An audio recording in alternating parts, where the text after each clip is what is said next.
put the call out that you call the White House and tell them, look, we've seen the news stories that you wanted to blow things up, that you have blown things up, and that you're saying that 4 million of us are going to die and we need martial law and the Associated Press at one of your little drills you had, and that we're aware of who the terrorists are if you pull this. This can stop this Hitlerian Reichstag event. I want to put the toll-free number up for Congress. And I won't want you to believe Alex Jones. I want you to go get these news stories off my website. I want you to call these major newspapers. I want you to find out these statements were true by the White House about preparing for martial law. And I want you to let them know that if there is any terrorism, we know who to blame. The point is, if any terrorism comes, it's from this government.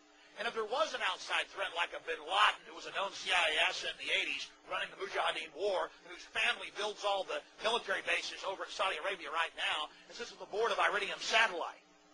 He's the boogeyman they need in this Orwellian phony system. I want the White House numbers up there now. A big part of the solution, after you research all the government terrorism and check out what I'm saying is true, call the White House and tell them, we know the government's planning terrorism. We know Oklahoma City and World Trade Center was terrorism. We know the Joint Chiefs of Staff wanted to blow up airliners, Baltimore Sun. If you do it, we're going to blame you because we know who's up to it. Or if you let some terrorist group do it, like the World Trade Center, we know who to blame. And you could save the planet.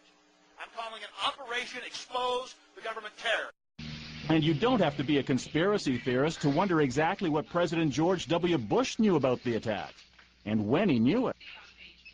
According to the official White House version, it was at this moment in a Florida classroom that Bush learned the second plane had hit the World Trade Center and that the U.S. was under attack.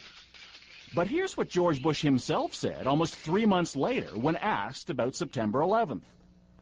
I was sitting outside the classroom waiting to go in, and I saw an airplane hit the tower of a TV. You know, the TV was obviously on, and I used to fly myself, and I said, well, there's one terrible pilot. And I said it must have been a horrible accident. But I was whisked off there. I didn't have much time to think about it. Now, wait a minute. George Bush was told about the second plane while he was inside the classroom. So you just heard him describe seeing the first plane crash on television that day. But that's impossible. No one saw the first plane crash on TV on September the 11th because the videotape of it didn't surface until the next day. So how could George Bush have seen what he said he saw? Get ready to read all these words on this page without making a mistake.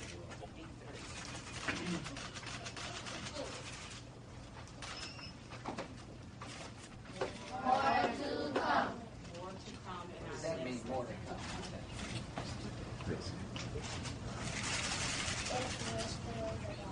That's exactly right. Ooh, these are great readers. Yes, they are. Very impressive. Thank you also very much for showing me your reading skills. I bet they practice too, don't you? Oh, yes. That's a requirement. Homework, reading homework. Reading more than they watch TV? Oh, yes. Oh, yes. Anybody do that? Read more than you watch TV? Oh, that's great. Very good. Very important to practice. Thanks for having me. Very impressive. Read this book. Of course, in those closure readers, place them under your chairs. And thank you so much. Thank you, President. You can step out the doorway, please. I was in Florida.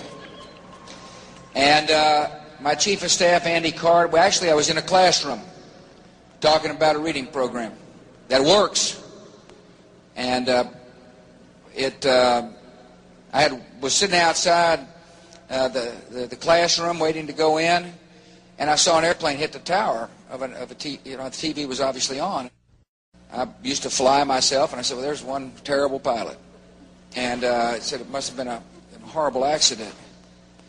But I was whisked off there. I didn't have much time to think about it. Could George Bush have seen on ordinary TV the first plane hit the World Trade Center? No, he could not have. The footage of that first strike only shows up on television the next day, September the 12th, 2001. It was taken by a French documentary crew that happened to be in downtown New York. Holy shit! can be suggested Bush confuses the second plane with the first. But how to explain this? We've all seen Andy Card do that. None of this can ever be retracted. It is an interlocking historical record. Why go on at length about this? Because it may one day become the basis for criminal court proceedings.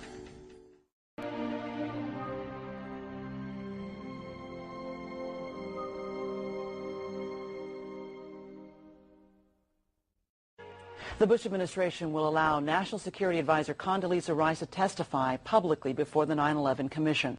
For President Bush, it was a dramatic reversal. I've ordered this level of cooperation because I consider it necessary to gaining a complete picture of the months. And even the president and vice president agreed to meet with the commission, but with a catch. They insisted on meeting together behind closed doors and not under oath. President, why are you and the Vice President insisting on appearing together before the 9/11 Commission? Because the 9/11 Commission wants to ask us questions. That's why we're meeting, and I look forward to meeting with them and answering their questions. Why you're appearing together rather than separately, which was their request?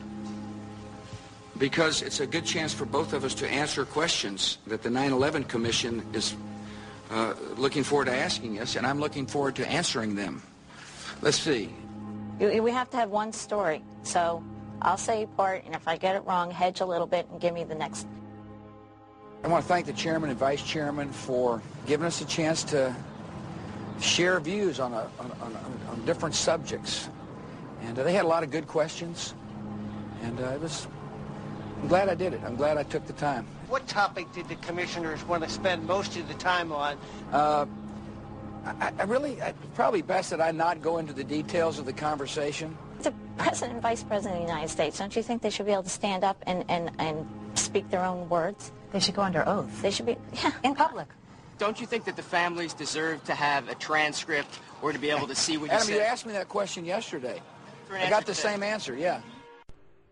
I know you said there'll be a time for politics, but you've also said you wanted to change the tone of Washington.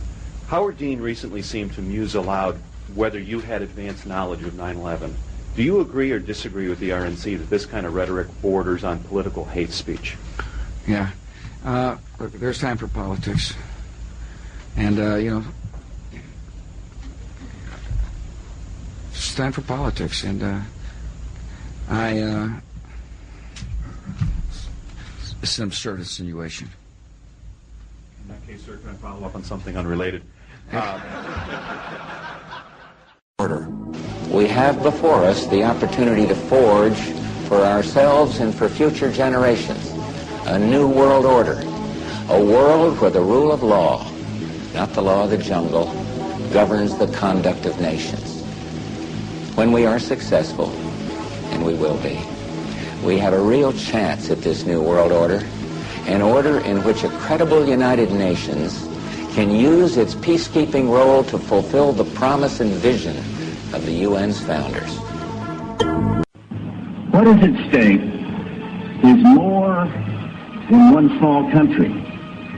It is a big idea, a new world order, where diverse nations are drawn together in common cause to achieve the universal aspirations of mankind: peace and security, freedom, and the rule of law. Out of these troubled times, our fifth objective, a new world order, can emerge. Now we can see a new world coming into view. A world in which there is a very real prospect of a new world order.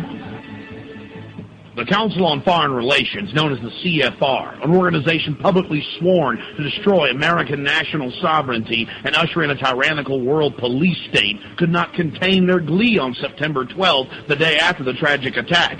They announced their New World Order. There is a chance for the President of the United States to use this disaster to carry out what his father, a phrase his father used, I think, only once, and hasn't been used since, and that is a new world order.